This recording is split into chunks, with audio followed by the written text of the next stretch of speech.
नमो तस्से भगवतो वरहतो सम्मा सम्बुद्धस्से नमो तस्से भगवतो वरहतो सम्मा सम्बुद्धस्से नमो तस्से भगवतो वरहतो सम्मा सम्बुद्धस्से बुद्धं शरणं गच्छामि धम्मं शरणं गच्छामि संघं शरणं गच्छामि द्वितीयंपि बुद्धं शरणं गच्छामि द्वितीयंपि धम्मं शरणं गच्छामि द्वितीयंपि संघं शरणं गच्छामि तृतीयंपि बुद्धं शरणं गच्छामि तृतीयंपि धम्मं शरणं गच्छामि तृतीयंपि संघं शरणं गच्छामि पानातिपाता वेरमणि सिक्खापदं समादयामि अदिन्नादाना वेरमणि सिक्खापदं समादयामि कामेषु मिथ्याचारा वेरमणि सिक्खापदं समादयामि मुसावादा वेरमणि सिक्खापदं समादयामि पिशुना वाचा वेरमणि सिक्खापदं समादयामि हरुषा वाचा वेरमणि सिक्खापदं समादयामि संसप्पलापा वेरमणि सिक्खापदं समादयामि मिथ्याजीवा वेरमणि सिक्खापदं समादयामि पदावा दुपदावा चतुपदावा बहुपदावा रूपिणो वा संगिनो वा तथागतो ते समग्रमुखायति रहं सम्मा सम्बुद्धो ये भिक्खवे बुद्धे प्रसन्ना के ते प्रसन्ना अग्गे कोपन प्रसन्नानां अग्गो विपाको होति පින්වත්නි අප පසුගිය දිනෙදී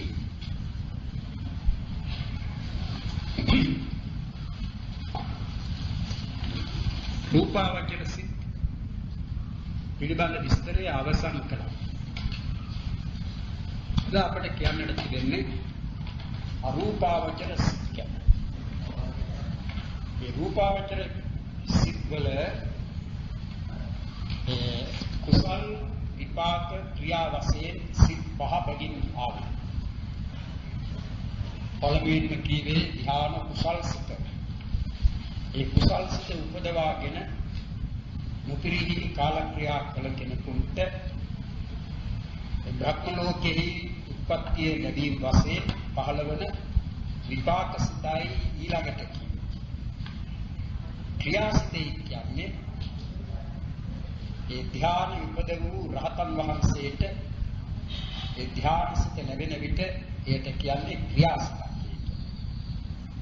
අප ගන්නවා ඒ ක්‍රියාසිතේ කියන්නේ ඒ විපාකයක් නූපදවන සිතක්. ඒ කියන්නේ විපාකයක් ඉපදවීමේ ශක්තිය නැති සිතක්.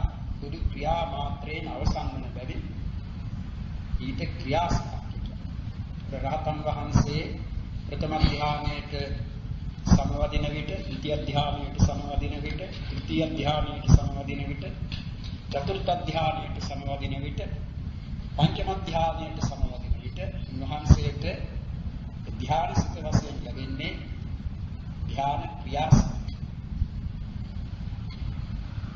ඒ රූපාවචර සිත්වල තිබෙන වේදනා භේදය නම් मूल सिद्ध हतर सोमनस्स वेदनावेन युक्तයි. प्रथम ध्यान, द्वितीय ध्यान, तृतीय ध्यान, चतुर्थ ध्यान. ये चतुर्थ ध्यानයේ වනතුරුම සුඛ කියන ඒ ධානාංගයේ ලැබෙන සුඛ ඒකාග්‍රතාව සහිත චතුර්ථ ඥාන කුසල චිත්ත විදිහට එන්නේ. ඒතන සුඛේ ඉතිවේ සෝමනස්ස. ඒ නිසා ඒ ධ්‍යාන සිත් රූපාවචර සිත් පහළ වෙනවා. 12 සෝමනස්ස වේදනාවෙන් යුක්තයි. ඉතිරි තුනයි උපේක්ෂා වේදනාවෙන් යුක්තව. පංචම ධ්‍යාන කුසල්සිත, පංචම ධ්‍යාන විපාකසිත, පංචම ධ්‍යාන ක්‍රියාසිත. යයි පිළිබඳව විශේෂයෙන් දැනගත යුතු යමක් වේ නම් කිය යුතු තිබෙනවා. දැන් ඊළඟට අරූපාවචර සිත් පිළිබඳව කතා කළ යුත්තේ අරූපාවචර සිත් 12ක් තිබෙනවා. ඒවාට අරූපාවචරයේ කීවේ මක්නිසාද කියන එක අපි මුල් කතාවලදී දැනගත්තා. දැනුත් කියනවා මම කිව යුතු තිබෙන්නේ අරූප භූමියෙහි බොහෝ සෙයින් ඇතිවන්නා වූ සිත අරූපාවචර සිතයි. ඒ අරූපාවචර සිත කුසල් 4ක්, විපාක 4ක්, ක්‍රියා 4ක් වශයෙන් 12ක්. ඒ කුසල් සිත 4 ආකාසානංචායතන කුසල් සිත, විඥානංචායතන කුසල් සිත, ආකින්චඤ්ඤායතන කුසල් සිත, නේව සංඥා නාසඤ්ඤායතන කුසල් සිත කියන මේ වශයෙන් තමයි නම් කර තිබෙන්නේ. විපාක සිත, ආකාසානංචායතන විපාක සිත, විඥානංචායතන විපාක සිත, ආකින්චඤ්ඤායතන විපාක සිත, නේව සංඥා නාසඤ්ඤායතන විපාක සිත යා නම් කර තිබෙනවා. ඊළඟට ක්‍රියාසිත ආකාසානංචායතන ක්‍රියාසිත, විඥානංචායතන ක්‍රියාසිත, ආකින්චඤ්ඤායතන ක්‍රියාසිත, නේව සංඥා නාසඤ්ඤායතන ක්‍රියාසිත. දැන් ඒ සිත් 12ෙම නම් කියලා නම් අවශ්‍යයි. ඊළඟට ඒ එක එක සිතක් පිළිබඳව අප දැනගන්න. පළමුවෙනි සිත නම් කර තිබෙන්නේ ආකාසානංචායතන කුසල් සිත. එතන දත යුත්තේ ආකාසානංචායතන කියන මෙයයි. එතන ආකාශයක් ගැන කියනවා. ඒ ආකාශය කසිනුඛාටිම ආකාශය යා දක්වනවා. කිසිමු ඉදුළු ආහස කියලා සිංහල කර තිබෙන්නේ ඒත්‍යයි. කසිනුඛාටිම ආකාශය.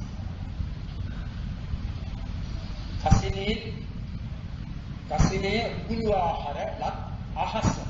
ඒකයි කසිනුඛාටිම ආකාශය. එහෙම කීවට ඒක වැටහෙන්නේ නැහැ. ඒ නිසා ඒ ගැන ටිකක් සලකා බැලිය යුතුයි. ඒ චතුස්ක ණයේ ඉගෙනගෙන පරිදි චතුර්ථ ධ්‍යාන. ඒ අපි ධර්මයේදී අප ඉගෙන ගත්තේ පංචක ණය. ඒ නිසා රූපාවචර සිත් 5ක් ඉගෙනගත්තා. ඒ සූත්‍රාර්ථ දේශනා වල එන්නේ රූපාවචර සිත්. ඒ කියන්නේ රූපාවචර ධ්‍යාන සිත් 4ක්. කුසල් සිත් වශයෙන් 4යි. රූප ධ්‍යාන 4යි. ඒ ධ්‍යාන 4ෙහි විපාක ධ්‍යාන කුසල් සිත් 4ට විපාක සිත් 4ට ඒ ක්‍රියා සිත් 4ට එහෙම දැක්කේ. ඒ තමයි චතුස්ක ණය කියන්නේ. චතුස්ක කියන්නේ 4 කියන එක 4 ගොඩකට 4 කොටසකට කියන්නේ 4කට කියන්නේ චතුස්කය කියන්නේ. ඒක චතුස්ක ණය කීවේ ධ්‍යාන 4ක් වශයෙන් ඉගෙනගෙන ක්‍රමය. පංචක ණය කියන්නේ ධ්‍යාන 5ක් වශයෙන් ඉගෙනගෙන ක්‍රමය. ඒ තමයි අභිධර්මයේදී එන්නේ. රූපාවචර ධ්‍යාන 5ක් කියා දක්වන්නේ පංචක ණයකට. ඒ පංචක ණයේ හැටියට පංචම ධ්‍යානයේට ධ්‍යානිය උපදවාගෙන චතුස්ක ණයේ වශයෙන් නම් චතුර්ථ ධ්‍යානිය උපදවාගෙන ඒ චතුස්ක ණයේ දැක්වෙන චතුර්ථ ධ්‍යාන පංචක ණයේ දැක්වෙන චතුර්ථ ධ්‍යානය නෙවෙයි. චතුස්ක ණයේ දැක්වෙන චතුර්ථ ධ්‍යාන. ඒකට චතුස්ක ණයේ දැක්වෙන චතුර්ථ ධ්‍යානය පංචක ණයේ දැක්වෙන පංචම ධ්‍යානය කියන මේ දෙක ධ්‍යානාංගයන්ගේ වශයෙන් සමාන ධ්‍යානාංග තිබෙනවා. උපේක්ෂා ඒකාග්‍රතාව කියන ධ්‍යානාංග වලින් යුක්තයි. අනේ චතුස්ක ණයේ හැටියට චතුර්ථ ධ්‍යානය උපදවාගෙන එහෙම නැත්නම් පංචකණෙහි දැක්වෙන පංචම ධානය උපදවාගෙන ඒ උපදවාගත් ධානයේ ඇති පුද්ගලයා තමයි ඊළඟට ආකාසානංචායතනාදී අරූප ධාන පිළිබඳව පරිකර්ම කළ යුතුවා. පරිකර්ම කියන්නේ භාවනා කළ යුතුවා. එහෙම නැතුව කිසිදු ධානයක් ඒ රූපාවචර ධාන සියල්ලම උපදවා නොගත් කෙනෙකුට කිසිවිටක බෑ අරූප ධාන උපදවන්න. ඒ පිළිවෙලින් යන්නට ඕන. අනේ චතුස්කණෙහි දැක්වෙන චතුර්ථ ධානය හෝ පංචකණෙහි දැක්වෙන පංචම ධානය හෝ තමන් උපදවා ගත්තේ යම් කසිනයක් අරමුණු කොටනම් ඒ කසින පඨවි කසින ආපෝ කසින තේජෝ කසින වායෝ කසින නීල කසින පීත කසින ලෝහිත කසින උදාත කසින ආලෝක කසින ආකාශ කසින කියලා 10ක් තිබෙනවා. ඒ ආකාශ කසිනේ හැර ආකාශ කසිනේ කියලා ගන්නේම ආකාශයමයි. ඒ බිත්ති සිදුරු කවුරු සිදුරු ආදී සිදුරක් තමයි පරිකර්මයේ සඳහා භාවනාව සඳහා ගන්නේ ආකාශ කසිනේ වඩන කෙනෙක්. ඉතින් මේ ආකාශයේ උඩුවා ගන්නට බෑ. ආකාශ කසිනෙන් ආකාශයක් ඉදිරිම කියලා. ඒක වෙන්නේ නැහැ. ඒ නිසා ආකාශ කසිනේ හැර ඉතිරි කසිනයන්ගෙන් උපදවාගත්ත අර චතුස්කණෙහි දැක්වෙන චතුර්ථ ධානය එහෙම නැත්නම් පංචකණෙහි දැක්වෙන පංචම ධානය උපදවාගත්ත නැත්නම් ඒ තමා උපදවාගත්ත ඒ රූපී ධානය පංචකෝ චතුස්කේ ධානය දසමවද ඒ ධානයට සමවදිනවා කියන්නේ ඒ ධානසිත උපදවා ගන්නවා. ඒ ධානසිත උපදවා ගත්තම ඒ ධානසිතෙහි අරමුණ වන්නේ අර කසින. අපි කතාවට ගනිමු නිදර්ශනයට මේ ඒ පඨවි කසිනේ. පඨවි කසිනේ තමාගේ ඒ චතුස්කණෙහි ගැටෙන චතුර්ථ ධානය එහෙම නැත්නම් පංචකණෙහි ගැටෙන පංචම ධානය තමන් උපදවා ගත්තේ ඒ පඨවි කසිනේ. අනේ පඨවි කසිනේෙන් තමයි උපදවාගත් ධානයට සමවදින. ඒ ධාන සිතින් යුතුව ස්වල්ප වේලාවක් ගතකොට ඒ ධාන සිතෙහි ආරම්භ වූ ඒ කසිනය දේශ බලමින් ඒ බලන්නේ Tamange සිතින්. ඒ හරියට ඇහැට පෙනෙන දෙයක් වගේ තමයි. නමුත් ඇහැට පෙනෙන්නට රූපයක් නෙවෙයි එතන තිබෙන්නේ. ඇහැට පෙනෙන ආකාරයෙන් සිතට පෙනෙන ප්‍රඥප්තියක් තිබෙන්නේ. ඒකට කියන්නේ ප්‍රඥප්ති. ඒ කසිනේ. ඒ කසිනේ දේශ බලමින් ඒ ආකාශයේ උගුලවා ගන්නවා. කොහොමද උගුලවා ගන්නේ? ඒ දේශ බලමින් ආකාශෝ අනන්තෝ කියලා මේ ඒ අහස උගුලවා ගැනීම සඳහා කසිනේ උගුලවා කසිනේ අත්තරලා ඒ වෙනුවට ලැබෙන ආකාශය ඒකයි කසින භාටිම ආකාශය. ඒ ලබා ගැනීම සඳහා මේම බලමින් ආකාශය ගැන සිතනවා. නැවත මේ ඒ ආකාශය ලබා ගැනීම සඳහා එවිට වන්නේ ඒ විශාල පෙදෙසක් වසා සිටින සමහර විටක ඒ කසිනේ කොයිතරම් විහිදී තිබෙන එකක්ද පැතිර තිබෙන එකක්ද කියන්නට අමාරුයි. ඒ පොන් පෙනෙන්නේ නැති තරම් ඕම විශාල වශයෙන් පතුරවල තියෙනවා. ඒක උකුලුවා හැර ලබා ගන්න අහසද ඒ වගේම අනන්ත රූපයක්. ඒ ආකාශය කොන් නැති එකක්. අහසේ කොන් නැහැ. ඇතිවීමේ කොන නැතිවීමේ කොන ආදි වශයෙන් මේක කොන්නේ අනන්ත වශයෙන් වැඩි එකක්.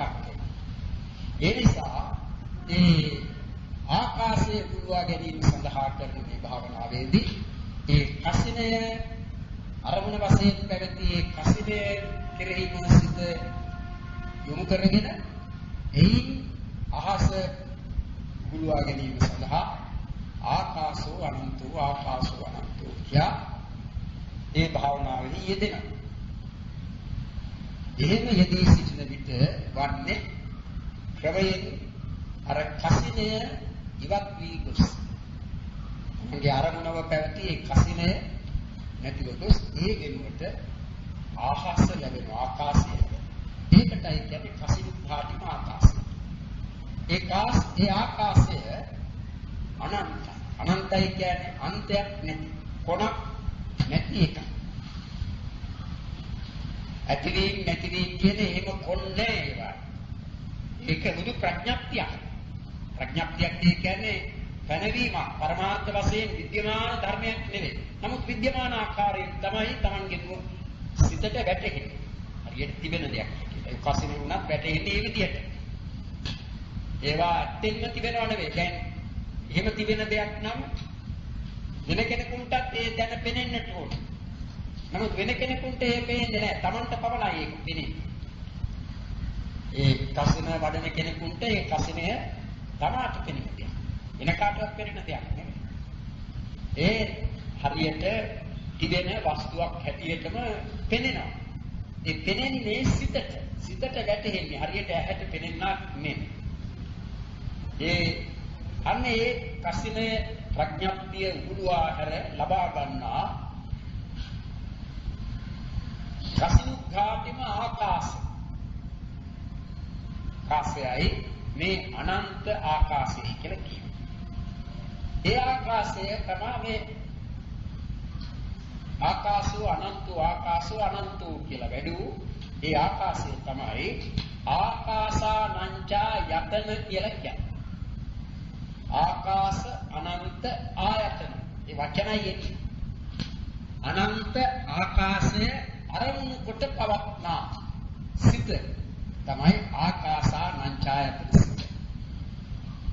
ඒක වචන අර්ථ වශයෙන් නෙවෙයි ඒ ධර්ම වශයෙන් පැහැදිලි කරනවා නම් කිව්වොත් වෙන්නේ කසිනින් උගුරුවාගත් ආකාශ ප්‍රඥප්තිය අරමුණු කරමින් ඇතිවන්නා වූ ධ්‍යාන සිතයි ආකාසානංචායතන ධ්‍යාන සිතයි.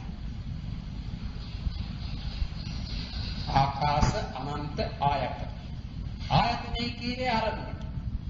එතකොට ඒ අනන්ත වූ ආකාශය අරමුණව ගන්නේ යම් සිතකින් නම් ඒ සිතයි ආකාසානංචායතන සිත. ඒ සිත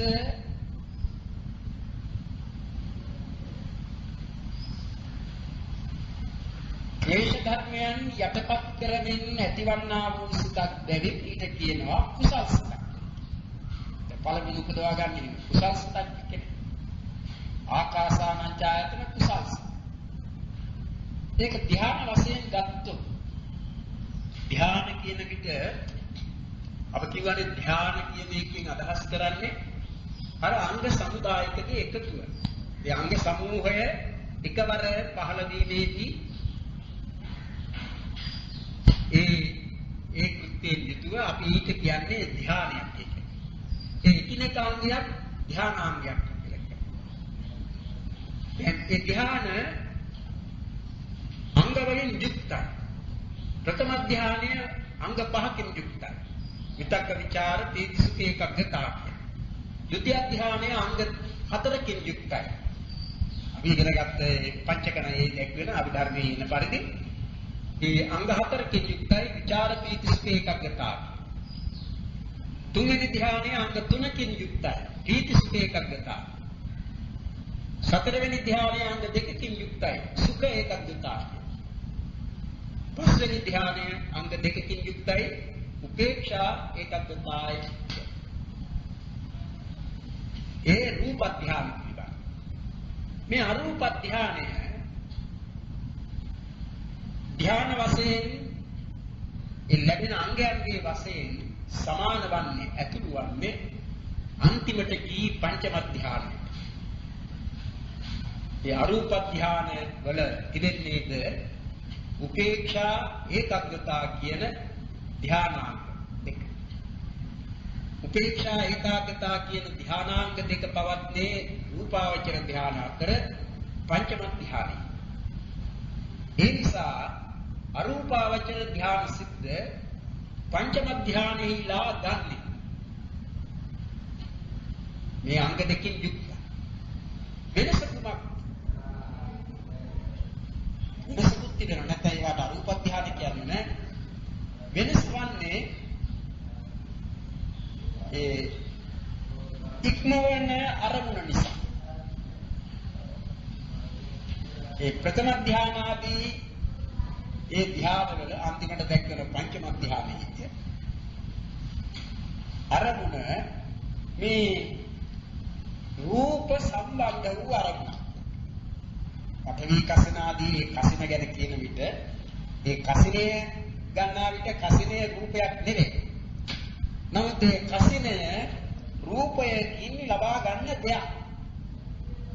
කසිනේ. ඒ කියන්නේ කසින මණ්ඩලයක් ඉදිරියේ ලබා ගන්න. දැන් ඒ රූපයන් එක්ක තිබෙන සම්බන්ධය එහෙමම අත්හැරපු බව අරූප ධානවල තිබෙනවා.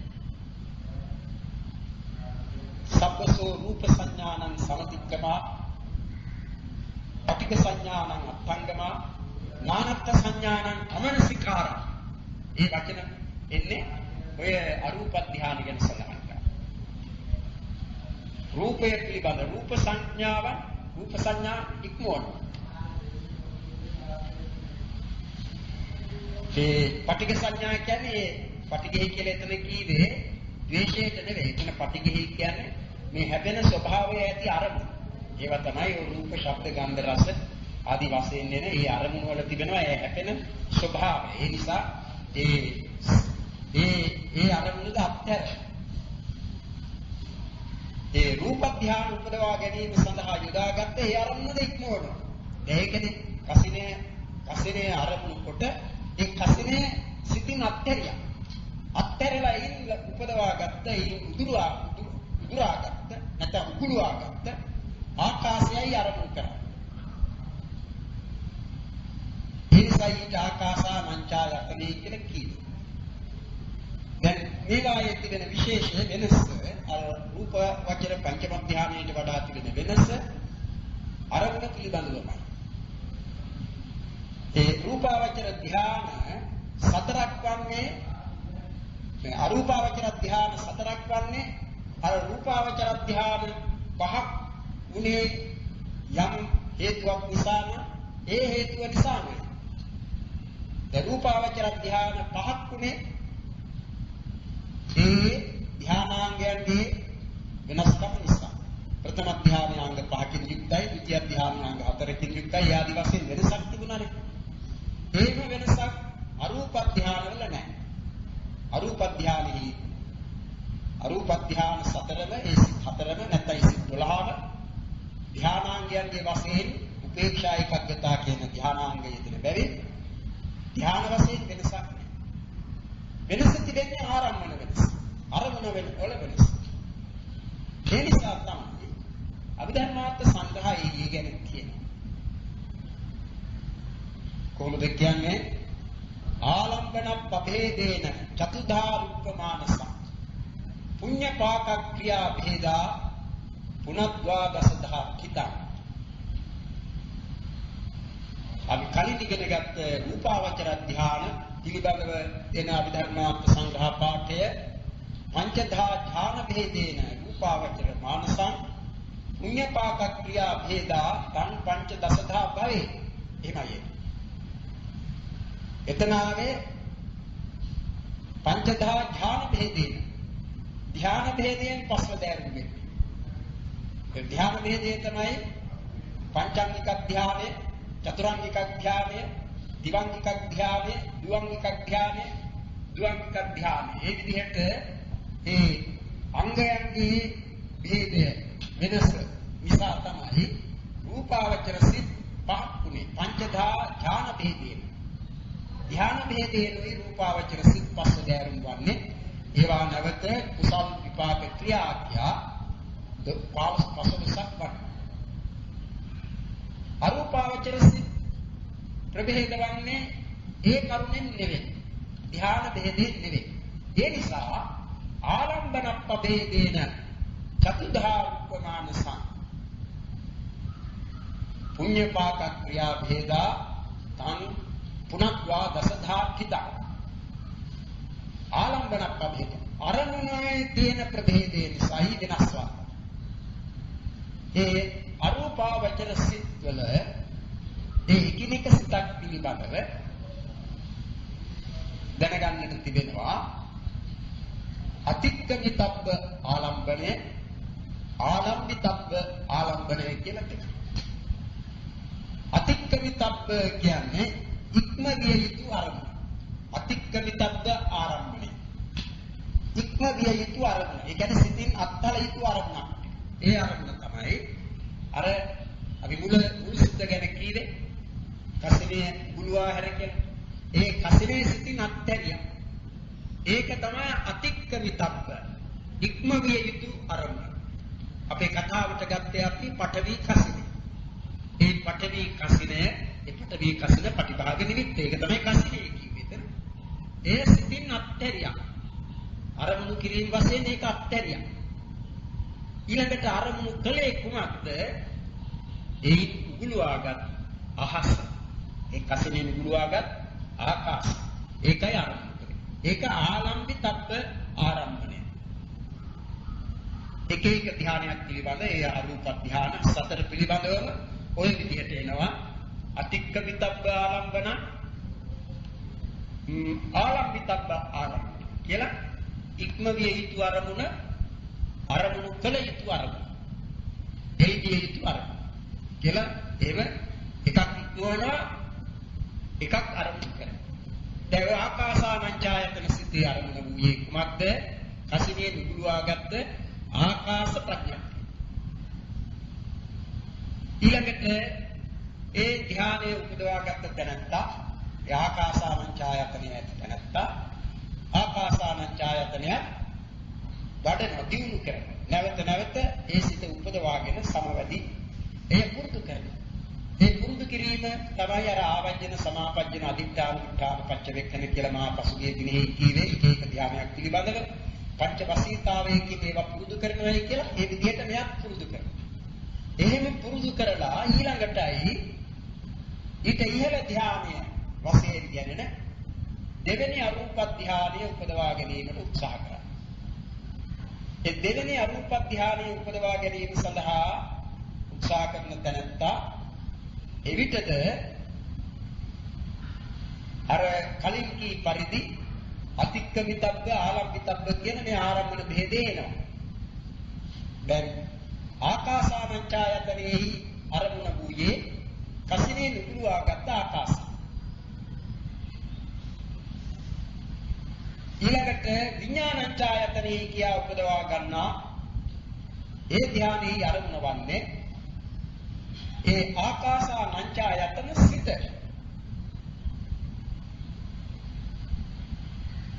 පළවෙනි අරූප ධ්‍යාන සිත ඒ අරමුණ වූයේ කසිනේ නුගුලවාගත් ආකාශය. දෙවෙනි අරූප ධ්‍යාන සිතේ අරමුණ වන්නේ ඒ කසිනේ නුගුලවාගත් ආකාශයේ අරමුණු කරන ආකාසානංචායතන සිත. ඒ ආකාසානංචායතන සිත තමයි මෙතන මේ සිතේදී ඒ සිත නම් වශයෙන් දැක්වෙන්නේ විඥානංචායතන කියලා.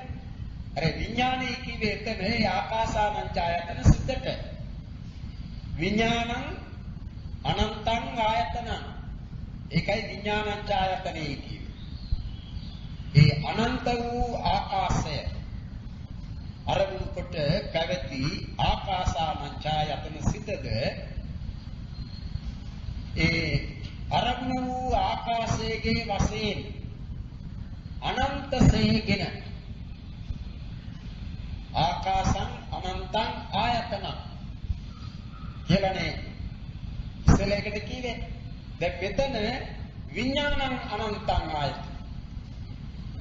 ඒ අනන්ත විඥානයේ අරමුණු කොට අනන්ත ආකාශය අරමුණු කරන ලද අනන්ත විඥානයේ අරමුණු කොටයි මේ සිත උපදවා ගන්න. විඥානංචායතන ඒ වඩන තරත්තා කොහොමද වඩන්නේ? විඥානංචායතනය සඳහා පරිකර්ම කිරීම වශයෙන්, භාවනා කිරීම වශයෙන් ඒ භාවනාවේ යෙදෙන්නේ විඥානං අනන්තෝ කියා එමයි සලකන්නේ. ඒ අනන්ත ආකාශය අරමුණු කරන ලද විඥානයේද අනන්තයි කියලා අරමුණු කරා. විඥානං අනන්තං. ඒක විඥානං අනන්තං කියලා වඩලා උපදවා ගන්න. එතකොට උපදවා ගන්නයි කියන එකේ අදහස් කරන්නේ මොකක්ද? කලින් තිබුණු අරමුණ ඉවත් වී ගොස්. කලින් තිබුණු අරමුණ තමයි කසිනේ නිකුලවාගත් ආකාශ ප්‍රඥප්තිය. ඒ සිතින් ඉවත් වී ඒ ආකාසානංචායතන සිතම අරමුණු කොට විඥානංචායතන සිත උපදිනවා. මේ දෙවෙනි අරූප ධානයෙහි අරමුණ වන්නේ පළවෙනි අරූප ධාන සිතයි. ඒ පරමාර්ථ ධර්මයක්. ඉස්සෙල්ලා සිතේ අරමුණ වූයේ ආකාසානංචායතන සිතේ අරමුණ වූයේ ප්‍රඥප්තිය. කසිනේ නිකුලවාගත් ආකාශ ප්‍රඥප්තිය. දෙවෙනි සිතේ වූ විඥානංචායතනයේ සිතේ අරමුණ වන්නේ ඒක ප්‍රඥප්තියක් නෙවෙයි. සිතක්මයි අරමුණ. ඒ සිතක් කියන්නේ පරමාර්ථය. මොකක්ද මේ සිත? ආකාසානංචායතන සිත. අනේ ආකාසානංචායතන සිත අරමුණු කොට උපදනා වූ සිත බැවින් ඊට කියනවා විඥානංචායතන සිතයි. දැන් මේ අප කතා කරන්නේ විඥානංචායතන කුසල සිත ගැන. ඒක කුසල මක්නිසාද? ඊන අකුසලයන් දුරුකොට අකුසලයන් බැහැර කොට තබන බැවින් ඒක කුසලයක්. කුසල සිත. අනේ විඥානංචායතන කුසල් සිත උපදවාගත් තැනත්තා තමා ඊළඟට පරිකර්ම කළ යුතු වන්නේ ආකින්චඤ්ඤායතන සිත උපදවා ගන්න. විඥානංචායතන ගැන අර කලින් කී අතික්කමිතබ්බ ආරම්මණය ආලම්බිතබ්බ ආරම්මණය කියන දෙක එනවා. එහි අතික්කමිතබ්බ ආරම්මණය වූයේ කසිනේ නිකුලවාගත් ආකාශ ප්‍රඥප්තිය ආලම්බිත යතන සිත. ඊළඟට මේ විඥානංචායතනයේ උපදවාගත් තැනත්තා එයද හොඳට ආවුරු කර ගැනීම සඳහා අර ආවජ්ජන සමාපජ්ජන අදිඨාන දුඨාන පච්චවේකන කියන මේ පංච වසීතාවයන්ගෙන් පුරුදු කොට ඊළඟට ඊට ඉහළ ධානය වෙන තුන්වෙනි අරූප ධානය උපදවා ගැනීමට උත්සාහ කරනවා. ඒ තුන්වෙනි අරූප ධානය උපදවා ගැනීමට උත්සාහ කරන තැනත්තාගේ ඒ පරිකර්මෙහිදීද අර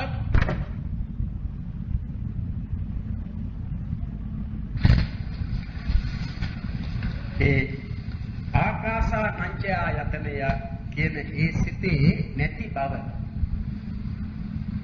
ඒකයි නාස්ති භාව ප්‍රඥප්තිය කියලා කියන්නේ. දැන් ආකාසානංචායතන සිත උපදවාගත්ත අරූප ධානයන්ගෙන් පළමුවෙනි සිත පස්සේ. ඒ සිත උපදවාගත්තාට පස්සේ භාවනා කරලා පරිකර්ම කරලා උපදවාගත්ත විඥානංචායතන සිත. දැන් මේ විඥානංචායතන සිත උපදවාගත්ත තැනත්තාට පෙනෙනවා දැන් ආකාසානංචායතන සිත නැහැ. දැන් අපි දන්නවනේ සිත් කියන ඒවා ඇති වෙන නැති වෙන ස්වභාවය. විඥානංචායතනය උපදවාගත් තැනත්තාට අරමුණ වූයේ ආකාසානංචායතන සිත. ඒ කියන්නේ දිවෙන සිතක්ම අරමුණු කෙරුවයි කියන එක නෙවෙයි. ආකාසානංචායතන සිත තමන් උපදවාගත්ත සිතක්. ඒ සිත අරමුණු කොට තමන් මේ දෙවෙනි සිත වූ විඥානංචායතන සිත උපදවාගත්තේ. දැන් අපිට පුළුවන් අපට ඇතිවන සිත් නැවත අරමුණු කරන්න. මේ අපිට තරහ ඇති වුණාම ඒ තරහව පස්සේ අපි හිතන්නේ තරහව ගැන. අපට ඇතිවුවේ තරහ සිත ගැන. අපට ලෝභ සිතක් ඇති වුණාම ඒ ලෝභ සිත ගැන පසුව අපි හිතන්නේ. ඒ වගේම වගේ ඊට ස්වල්ප මොහොතකට පස්සේ වුණත් අපිට ඒ ගැන හිතට හැකියි. ඒ වගේම අපිට කුසල් සිතක් ඇති වුණාම ඒ කුසල් සිත ගැනත් අපි හිතන්නේ. තමන් කරපු පින්කම් වලදී තමන්ට උපන් සිත් පිළිබඳ ආපසු හැරී බලන්නේ අපේ සිතේ. අනේ ඒ වගේ ආකාසානංචායතනයේ උපදවාගත්ත තැනට ඒ ආකාසානංචායතන සිත අරමුණු කරන්නට පුළුවන්. එහෙම අරමුණු කොටයි අර විඥානංචායතන සිත උපදවාගත්තේ. ඊළඟට මේ විඥානංචායතනයේ උපදවාගත්ත තැනට දැන් වමනාතර තිබෙන්නේ ඊට ඉහළ ධ්‍යානිය උපදවා ගැනීමට ඊට ඉහළ ධ්‍යානිය උපදවා ගැනීම සඳහා අරමුණ වශයෙන් ගන්නේ ඒ ආකාසානංචායතනෙහි නැති බව. ඒ නැති බව කියන එක කුමක්ද? නැති බව කියන්නේ පරමාර්ථයක් නෙවෙයි. යමක් නැහැ කියන එක පරමාර්ථයක් නෙවෙයි. ඒකයි ප්‍රඥප්තිය. පන්තියක සිසුන් ඉන්නවා. ඒ සිසුන් සිටින පන්තියක නම් අඩ ගන්න විට එක යම් කිසි ශික්ෂකගේ නම කියවන විට අනිත් ළමයින්ට කියත හැකි ඔහු නැත්තම් නැහැ කියන. ඒ නැහැ කියන එක මොකක්ද? උදු අර්ථයක් තියෙනවා. ඔහු දැන් මෙතන නැtei කියන එක නේ ප්‍රශ්නේ. ඒකයි කාරණේ. ඒකයි දැනුම් දෙන්නේ. එහෙම නැතුව ඔහු එහෙම පිටින්ම විනාශ මුඛයට කියයි නැති උනායි කියලා එකක් නෙවෙයි. නැහැ කියන්නේ අද ඇවිල්ලා නැtei. දැන් නැහැ කියන්නේ. ඒ වගේ නැtei කියන එක දැන් අපේ භාෂාවල අපි පාවිච්චි කරන වචන වලින් කියවෙන අර්ථ රාශියක්. බොහෝ දෙයක් ප්‍රඥප්ති. දුදු ප්‍රඥා. පරමාර්ථ නෙවෙයි. අපි කතා කරන වචනවල පරමාර්ථ ප්‍රකාශ වෙන වචනක් තිබෙනවා. දැන් අපි ඇහැයි කිව්වා, ගඳයි කිව්වා, පරමාර්ථයක් කියන්නේ. සෝදයි කිව්වා, රසයි කිව්වා, රූපයක් කිව්වා, ඒවා පරමාර්ථ වචන. නැහැයි කිව්වා, ඔව් කිව්වා, ඇයි කිව්වා, ඒවා පරමාර්ථ නෙවෙයි. ඒවා ප්‍රඥප්ති. නමුත් ඒවා නැතුව අපිට කතා කරන්නට අපේ අදහස් උවමාරු කරන්නට බෑ. අනේ වගේ නැහැයි කියන නැtei කියන එක ප්‍රඥප්තියක්. එතකොට මේ සිතේ නැති බව බුදු ප්‍රඥප්ති මාත්‍රයක් එක. නාස්ති භාව ප්‍රඥප්තිය කියන්නේ ඒකට. මේ නැති බව අරමුණු කොටයි තුන්වෙනි අරූප ධානය උපදවන්නේ.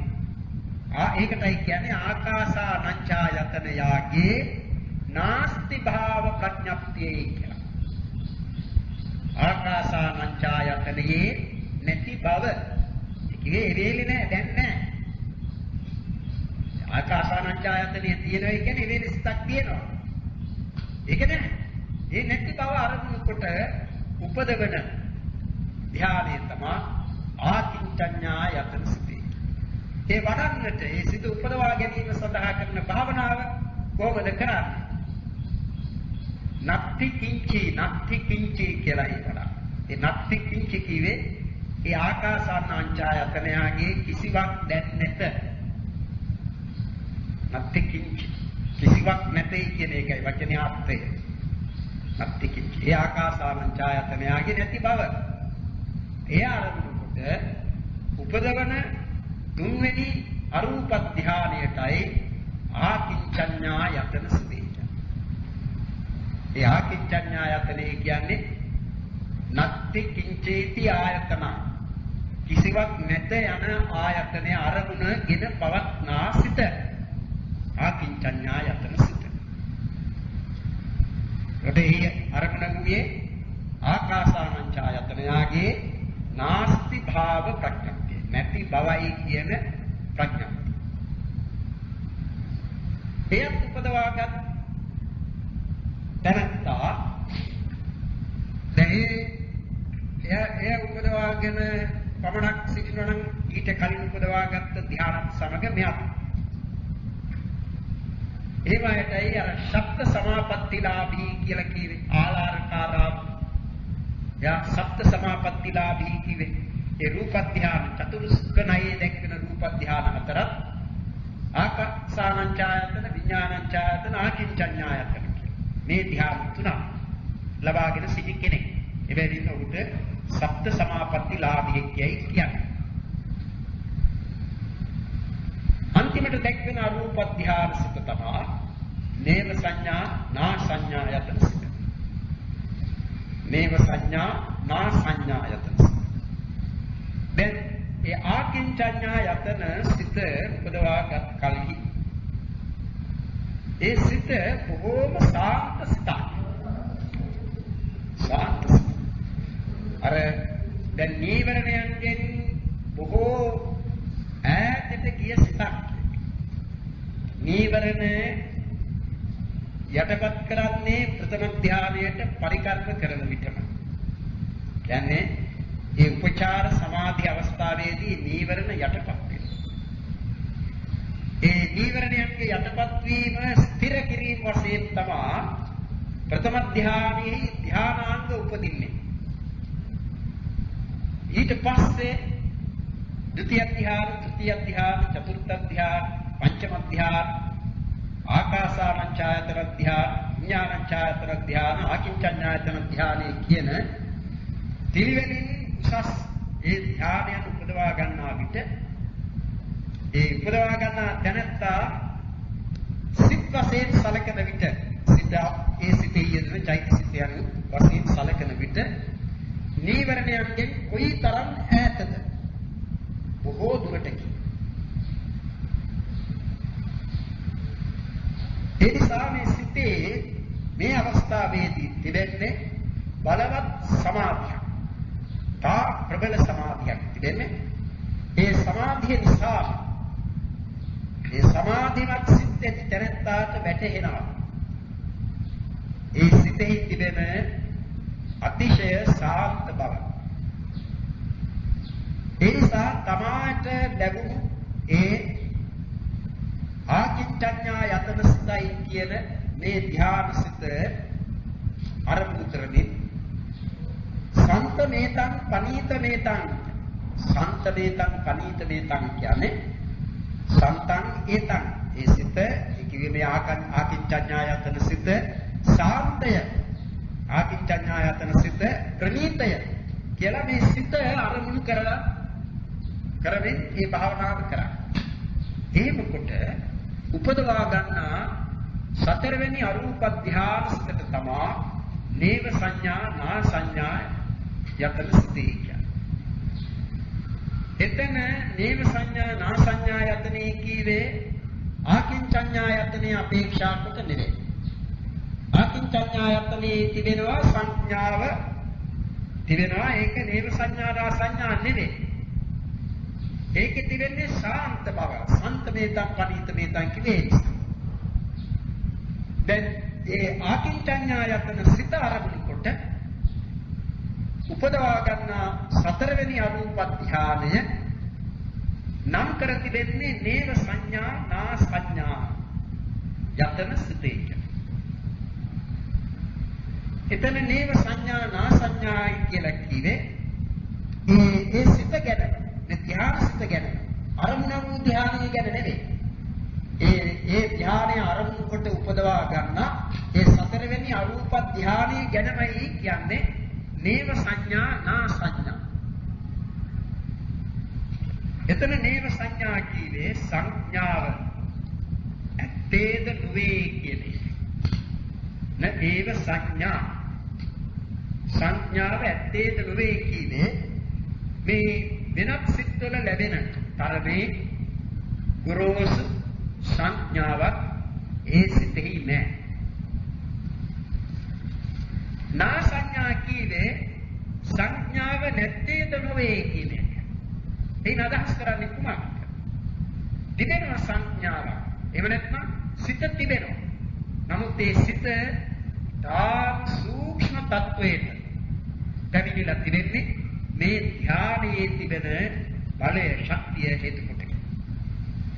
සිතක් ඇත්තේද නැත්තේද කියා අරමුණු කරන්නට අමාරු තරම්. දැන් සමහර කෙනෙකුට ඒ සිත අරමුණු කරන්නට බෑ. ඒ නිසා ඒ විදර්ශනාවට ගන්නෙත් නැති සිතක්. නේව සංඥා නා සංඥායතන සිත. ඒ තරම් සූක්ෂම සිතක්. ඒකට නේව සංඥා නා සංඥා කියා නම් කර තිබෙන්නේ සංඥාව පමණක් එහි සියුම්ව ගිය නිසා නෙවේ. ඒ සිත කොයි විදිහකින් හරි නම් කරන්නට ඕන. ඒ නිසා මේ කෙනෙකුට බොහෝම වැටහෙන ස්වභාවයක් තමයි මේ සංඥාව කියන එක. සිතටත් වඩා බොහෝ විට හිතන්නේ ඒ සංඥාවගේ කෘත්‍යය සිතේ කෘත්‍යයක් කියලා. සංඥාව තමයි මේ හැඳිනීම කරන්නේ. හැඳිනීම කරන්නේ. ඉගෙනීම කරන්නේ. ඉගෙන ගන්නේ සංඥාවෙන්. සංඥාවයි වඩන්නේ. සංඥා කෘත්‍යය. ගින්දර පිළිස්සනවයි කියලා Taman දැනගන්නේ ඒ සංඥාවේ කෘත්‍යයක්. මේ අස්වල් පාටයි කියලා දැනගන්නේ සංඥාවේ කෘත්‍යයක්. නිල් කහ සුදු රතු ආදි වශයෙන් මේ අස්වලාය කියලා වෙන් කරගන්නේ සංඥාවෙන්. ඒ නිසා Taman ඉගෙනීම් වශයෙන් ගොඩනගන දැනුම් සම්භාරය සංඥා ස්කන්ධයකගේ ගොඩ ගැසීමක්. ඒ නිසාම තමයි බුදුරජාණන් වහන්සේ එය ස්කන්ධයක් හැටියට වෙනම වදාළේ. සංඥා ස්කන්ධය.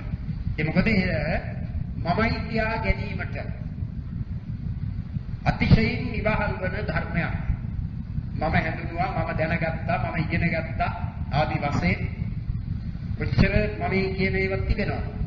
සංඥාව මම කොටගත් අවස්ථා තමයි ඒ. අනේ සංඥාව ගැන මෙතනත් සංඥාව මුල් කොට මේ සිත නම් කර තිබෙනවා. නේව සංඥා නාසං. ගොරෝසු සංඥාවක් ඇත්තේද නොවේ. සංඥාව එහෙම පිටින් නැත්තේද නොවේ. එහෙනම් ඉතා සියුම් සංඥාවක් තිබෙනවා. සංඥාව සියුම් නම් ඒ සියුම් සංඥාව ඇති සිතත් සියුම්. ඒ නිසා සංඥාව ගැන පමණක් නෙවෙයි කිය හැකි සිත පිළිබඳව නේව විඥාන නා විඥාන කියත හැකි. සිතක් ඇත්තේද නොවේ නැත්තේද නොවේ.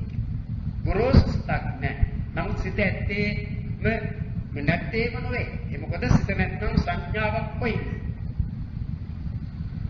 නේව සංඥා නා සංඥා කියවා වගේ කියත හැකි ඕනනම් නේව වේදනා නා වේදනා කියලා. වේදනාවක් තිබෙනවා සිතේ. ඒකනේ ඒක උපේක්ෂා වේදනාවෙන් යුක්ත. උපේක්ෂා ඒකග්ගතා කියන ධානාංගයක් තිබෙනවා. වේදනාව වශයෙන් උපේක්ෂා වේදනාවයි එහි තිබෙන්නේ. ඉතින් මේ උපේක්ෂා වේදනාව තිබෙනවා නම් වේදනාව නැtei කියන්න බෑ. ඒ නමුත් මේ වේදනාව ගැන උවත් කියත හැකි නේව වේදනා නා වේදනා. මොකද ඒ තරම් ගොරෝසු වේදනාවක් ඇත්තේ නෑ. වේදනාව නැත්තටම නැත්තේත් නෑ. එයින් අදහස් කරන්නේ මේ සිතේම තිබෙන සූක්ෂම ස්වභාවය, සියුම් ස්වභාවය දැක්වීමට. අනේ නේව සංඥා නා සංඥා යතනේ අරමුණ වූයේ කුමක්ද? ආකින්චඤ්ඤා යතන සිත. ඒක පරමාර්ථය. දැන් රූප ධානය වල අරමුණ වූයේ ප්‍රඥා. රූප ධානයේ කිව්වේ ප්‍රථම ධානය, ද්විතිය ධානය, තෘතිය ධානය, චතුර්ථ ධානය, පංචම ධානය කියන ඒ සිත් වල අරමුණ වූයේ ප්‍රඥප්ති, කසිනාදී ප්‍රඥප්ති. මේ අරූප ධාන ඒ කුසල් සිත් 4 ගැන අපි කතා කරේ. ඒ කුසල් සිත් 4 අරමුණු වූයේ ප්‍රඥප්තිමත් නෙවෙයි, පරමාර්ථමත් නෙවෙයි. ඒ කියේ ඒ හතරම ප්‍රඥප්තිය අරමුණු කරනවත් නෙවෙයි, ඒ හතරින්ම පරමාර්ථ අරමුණු කරනවත් නෙවෙයි. එහෙනම් ආකාසානංචායතන සිතත් ආකින්චඤ්ඤායතන සිතත් පළවෙනි සිත, තුන්වෙනි සිත අරමුණු කරන්නේ ප්‍රඥප්ති. ආකාසානංචායතන සිතේ අරමුණ කසිනේ දුළුවාගත් ආකාශ ප්‍රඥප්තිය.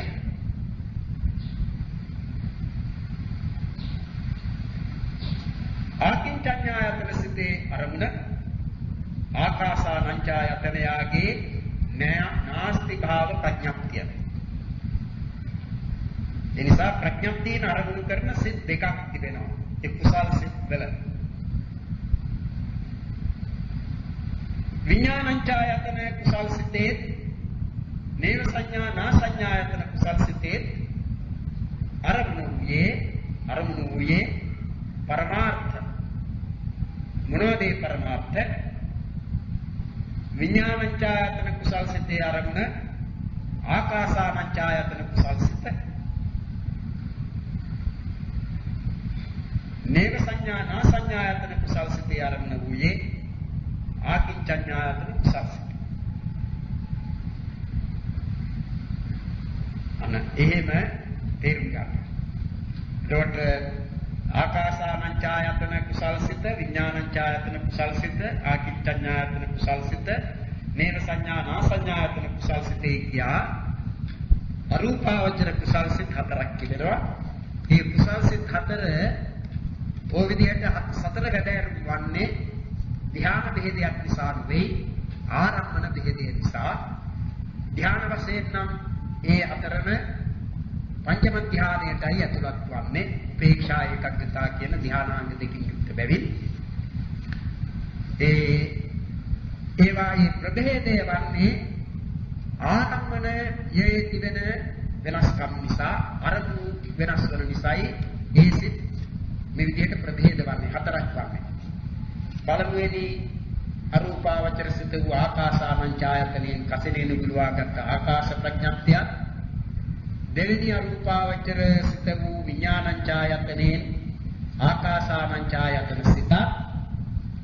තුන්වෙනි අරූප ධානයේ වූ ධාන සිත වූ කුසල් සිත වූ ආකින්චඤ්ඤායතන කුසල් සිතෙන් ආකාසානංචායතන සිතේ නාස්ති භාව ප්‍රඥප්තිය. හතරවෙනි අරූප ධාන සිත වූ නේව සංඥා නාසඤ්ඤායතනෙන් ඒ ආකින්චඤ්ඤායතන සිතත් අරමුණු කොටයි උපදවන්නේ ලැබෙන්නේ. අනේ ඒ නිසා ඒ ආරම්භන නානත්වයේ කොටගෙනයි ඒ ධ්‍යාන සතරක් වන්නේ. අනේ ධ්‍යාන සතර උපදවා ගත්තා නම් යම් කෙනෙක් ඒ ධ්‍යාන සතරත් අර මුලින් කී ධ්‍යාන සමග ඒ තැනත්තා පිළිබඳව කියනවා අෂ්ට සමාපatti ලාභයය කිය. දැන් මේ පංචම ධ්‍යානයක් එන නිසා කියන්නට වෙනවා නව සමාපatti ලාභී. අෂ්ට සමාපatti නව සමාපatti කියවට ඒ තරම් වෙනසක් නෙවෙයි ඉතින්නේ. අර මුල් ධ්‍යානයේ අංග පහකින් යුක්ත වන අතර චතුස්කනයිදී දෙවෙනි ධ්‍යානයේ අංග තුනකින් යුක්ත වන්නේ. විතක්ක ਵਿਚාර දෙකම එකවර අත්හරින. ඒකයි තිබෙන වෙනස. ඒ අෂ්ට සමාපatti ලාභිය කියලා එතනට අපි නම් කරනවා කියනවා. මේ අෂ්ට සමාපatti ලාභී. එහෙම අෂ්ට සමාපatti ලාභී වූ අය බොහෝම සිටියා මේ ශාසනයේ. ශාසනය ඇතිවන්නට කලින් සිටියා. දැන් ආලාරකාරාම සප්ත සමාපatti ලාභී කිව්වා. උද්දකරාමපුත්ත අෂ්ට සමාපatti ලාභී. ඔහු ඒ ධ්‍යාන අටම උපදවාගත්ත කෙනෙක්. නේව සංඥා නාසඤ්ඤායතනයත් උපදවාගත්ත කෙනෙක්. අෂ්ට සමාපatti ලාභී. මේ ධ්‍යාන උපදවා ගැනීම බුද්ධාගමේ උගන්වන්නේ නිෂ්ඨාව වශයෙන් සලකාගෙන නෙවෙයි. අපේ ඒ නිෂ්ඨාව නෙවෙයි.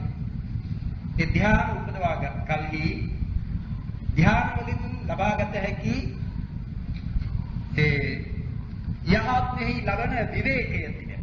විවේකය. ඒ චිත්ත විවේකය ලබා ගැනීම.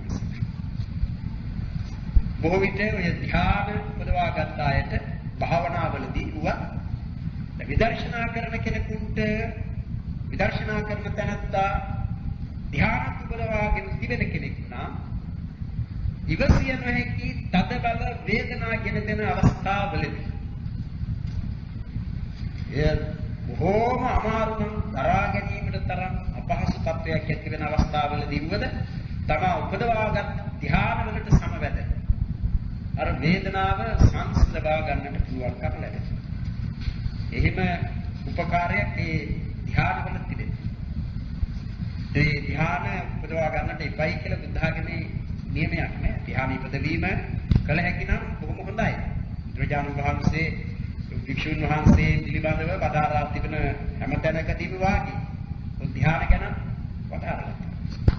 ඉතින් මේ විවේකයේ ඇති කවර කෙනෙකුන් වුවත් උපදවා ගන්නට බරක් නෑ. හැබැයි ගිහියන්ට එම ධ්‍යාන උපදවීමේ කියන එක පහසු දෙයක් නෙවෙයි. ගිහි ගෙදර ඉඳගෙන නම් කරන්න බෑ කොහොමද?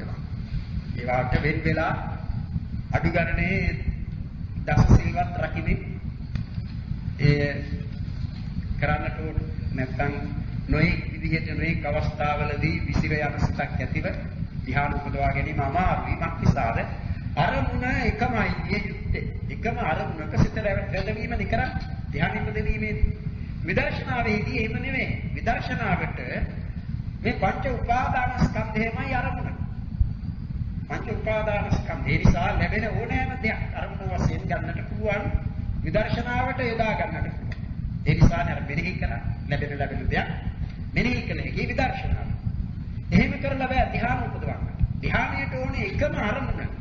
ඒ අරමුණේ තක්ක පරියහත් මේ නැවත ඒ අරමුණටම සිත යැවීම වෙන කිසිවකට සිත නොයවා. ඒටම සිත යවමින් එහිම සිත වැඩිමයි කළ යුතුව තිබෙන්නේ. ඒ එකම අරමුණ. ඊළඟට ඒ අරමුණ ධ්‍යාන උපදවා ගත්තාම ඊට පස්සේ Tamanta පුරුදු කරත හැකි. නොයේ ඒ හැම කසිනයකින්ම ධ්‍යානෙ උපදවන්නට පුළුවන්කම ඇති කරගත හැකි. නමුත් පළමු වරට උපදවා ගන්නා ධ්‍යානයේදී ඒ එකම අරමුණෙන් ධ්‍යානෙ උපදවන්නට. විදර්ශනාවට වේදනාවත් අරමුණක්, සංඥාවත් අරමුණක්, සිතත් අරමුණක්, රාගයත් අරමුණක්, ද්වේෂයත් අරමුණක්. එහෙමනේ ඊර්ෂ්‍යාවත් අරමුණක්, මසුරුකමත් අරමුණක්. එහෙම කවර හෝ අරමුණක් ලැබෙන හැම එකක් විදර්ශනාගත කරන්නට ඕනේ. විදර්ශනාවට අහු කරගන්නට ඕනේ. මෙනෙහි කිරීම එහිද පවත්වන්නට ඕනේ. එහෙම එකක්. ඒ නිසා ඒකයි අර තත්ත විපස්සති කියලා ඒ දෙය බලනවා විදර්ශනා නුවණින් විපස්ස. එහෙම එකක් නෙවෙයි සමත භාවනාව. සමත භාවනාවේ එකම අරමුණ.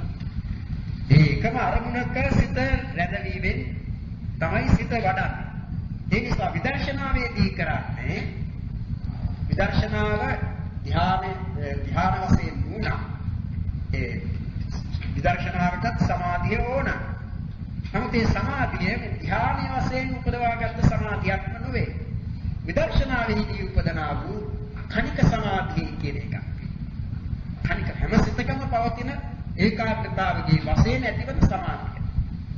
එදින විදර්ශනා වශයෙන් භාවනා කරන විට භාවනාවක යෙදෙන තැනැත්තෙකුගේ සිත ක්‍රමයෙන් මේ භාවනාවෙහි දියුණු වෙනවා. භාවනාවෙන් දියුණු වෙනවා.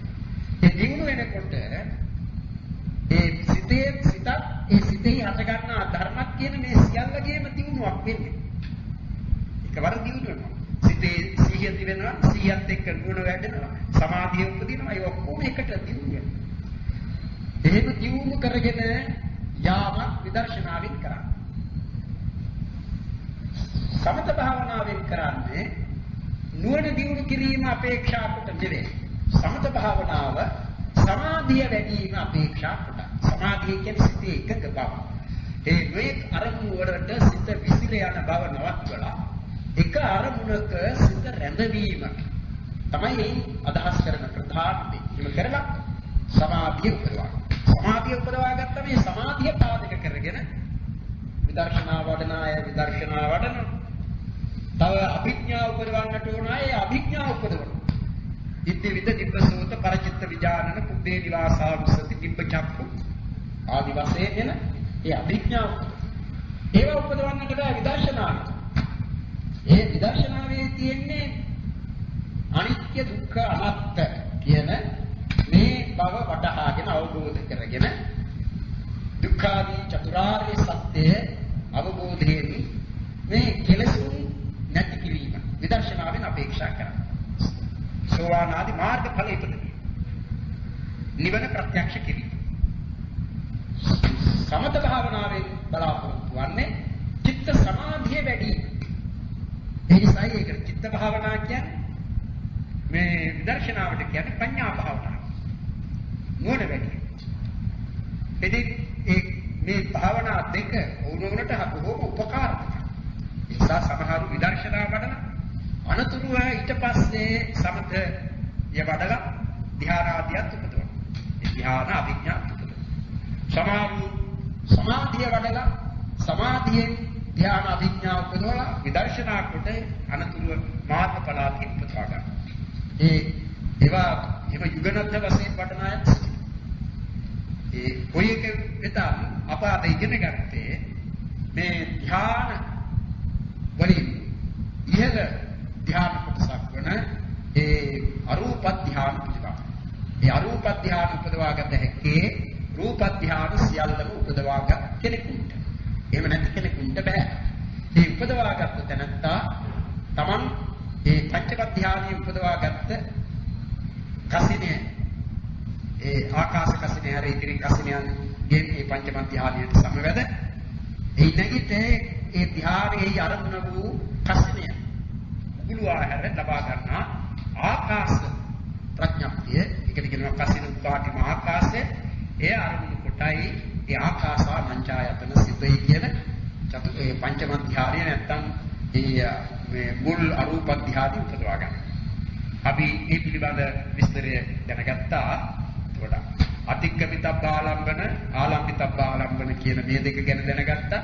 මේ ප්‍රභේදයේ වන්නේ ධ්‍යාන භේදයෙන් නෙවෙයි ආරම්භන භේදයෙන් රූපාවචර සිතන ධ්‍යාන භේදයෙන් ප්‍රභේද වන්නේ මේ සිත ආරම්භන භේදයෙන් ප්‍රභේද වන්නේ. මේ ආරම්භන භේදය ගැන දැක්වීමට තමයි ආරම්භන වශයෙන් කීවේ පළවෙනි ධ්‍යාන සිතෙන් යා රූප ධ්‍යාන සිතෙන් කසිනිය නිදුවාගත් ආකාශය ආරම්භ කරන අතර දෙවෙනි සිතෙන් ඒ කසිනිය නිදුවාගත් අහස ආරම්භ කොට උපදවාගත්ත ආකාසානංචායතන සිතන ආරම්භ කරනවා. ඒ තුන්වෙනි සිත වූ ආකින්චඤ්ඤායතන සිතෙන් ආරම්භ කරන්නේ ඒ ආකාසානංචායතන ධ්‍යානයගේ සිතේ නැති බව. හතරවෙනි ධ්‍යානයේ වූ ඒ වේග සංඥා නා සංඥායතනෙ ආරම්භ කරන්නේ ආකින්චඤ්ඤායතන සිත. දෙපේ දිහට ගත්තව අපි ඉගෙන ගත්ත සිත් ඔය දක්වා ඉගෙන ගත්ත සිත් වලින් ධ්‍යාන කුසල් සිත් වේ කීවේ ඒ අරූප ධ්‍යාන කුසල් සිත්. ඒ කුසල් සිත් වලට අනුතුරුව දැක්වෙනවා විපාක සිත්. විපාක සිත් ලැබෙන්නේ ඒ එක එක ධ්‍යානයකින් නොපිරිහි කාලක්‍රියා කරනවා. එහෙම කෙනෙකුට ආකාසානංචායතනෙ උපදවාගෙන නොපිරිහි කාලක්‍රියා කරන කෙනෙකුට මරණාසන්න අවස්ථාවේදී විපාක දීමට එළඹ සිටින්නේ තමන් උපදවාගත්ත ආකාසානංචායතන කුසල් සිත්. ඒ කර්මය. ඒ කර්මයේ ඉදිරිපත් වූ කල්හි ඊට අනුරූප විපාකයේ වශයෙන් මෙතනින් චුත වෙනවත් සමගම ඒ චුතියට අනුතුරුවම ආකාසානංචායතන විපාක සිත ආකාසානංචායතන භූමියේ ප්‍රතිසන්දිසිත වශයෙන් ලැබෙනවා. අන්න එතකොට අපි කියනවා එතනත්තා ඒ ආකාසානංචායතනෙහි උපන්න. ඒ උපත කුමක්ද? වේදනා සංඥා සංඛාර විඥාන කියන සතර නාමස්කන්ධයන්ගෙන් යුක්ත වූ නාම ප්‍රතිසන්දිය. ස්කන්ධ හතරයි තිබෙන්නේ. රූපස්කන්ධය නෑ. රූපේ පාකර උපා නුයි ඒ නිසා රූපේ නැති භවයක් ලබන. ඒ ඉන්නවා මහා කල්ප කියත 20000ක් අවශ්‍ය. විඥානංචායතනෙ උපදවාගෙන නුපරිහි කාලක්‍රියා කළ තැනැත්තා ඒ විදිහටම මරණාසන්න අවස්ථාවේදී විපාක දීමට එළඹ සිටි ඒ කර්මයේ හේතු කොටගෙන උපදිනවා. විඥානංචායතන භූමියේ ඔහුට ලැබෙන විපාක සිත තමයි ප්‍රතිසන්දිසිත වශයෙන් විඥානංචායතන විපාක සිත. සතර නාමස්කන්ධයි තිබෙන්නේ. එහි ආයුෂය මහා කල්ප 40000යි. ඊළඟට ආකින්චඤ්ඤායතනය උපදවාගෙන ඒ ධ්‍යානිය උපදවාගෙන ඉන්න පිරිහි කාලක්‍රියා කළ කෙනෙක් කුණ්ඩ අර විදිහට විපාක දීමට එළඹ සිටි කර්මයේ හිත කොටගෙන උත්පත්තිය ලැබෙන්නේ ආකින්චඤ්ඤායතන භූමියේ ආකින්චඤ්ඤායතන විපාක වශයෙන් ලැබෙන්නේ. ඊට පස්සේ